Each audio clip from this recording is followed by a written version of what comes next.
हिंदी सक्ती निर्णयाच्या विरोधामध्ये कळवण तालुका शिवसेना उद्धव बाळासाहेब ठाकरे पक्षाच्या वतीनं बस स्थानक परिसरामध्ये शासन निर्णयाची होळी करत भाजपा सरकारच्या विरोधामध्ये घोषणाबाजी करण्यात आली। कळवण तालुका प्रमुख अंबादास जाधव यांच्या नेतृत्वाखालील दिनांक 29 जून रोजी दुपारी 3:30 वाजता बस स्थानक परिसरामध्ये हिंदी सक्ती विरोधामध्ये आंदोलन करण्यात आलं। यावेळी या भाजप सरकारचे करायचं काय, खाली डोकं वरती पाय या निर्दयी सरकारचा धिक्कार असो, या मराठी विरोधी सरकारचा धिक्कार असो, अशा गगनभेदी घोषणा देण्यात आल्या। यावेळी रस्त्याच्या दुतर्फा वाहनांच्या रांगा लागल्या होत्या।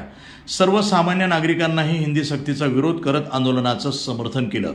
या आंदोलनामध्ये ग्रामीण जिल्हा प्रमुख कारभारी आहेर, उपजिल्हा प्रमुख जितेंद्र वाघ, तालुका प्रमुख अंबादास जाधव, देवळा तालुका प्रमुख सुनील पवार, विधानसभा सहसंपर्क प्रमुख संभाजी पवार, मनसे नगरसेवक चेतन मैंद, युवा सेना तालुका प्रमुख मुन्ना हिरे, उपतालुका प्रमुख डॉक्टर पंकज मेणे, उपशहर प्रमुख विनोद मालपुरे, उपजिल्हा संघटक राजू वाघ, संजय रौंदळ, अशोक जाधव, सचिन पगार, मोती पगार, विधानसभा संघटक प्रकाश भालेराव, अमजद खान, तेजस जाधव, मोती निकम, बाळासाहेब मोरे आदींसह शिवसैनिक मोठ्या संख्येने उपस्थित होते। प्रतिनिधी अनिल पवार, कळवण, नाशिक, NTV न्यूज मराठी।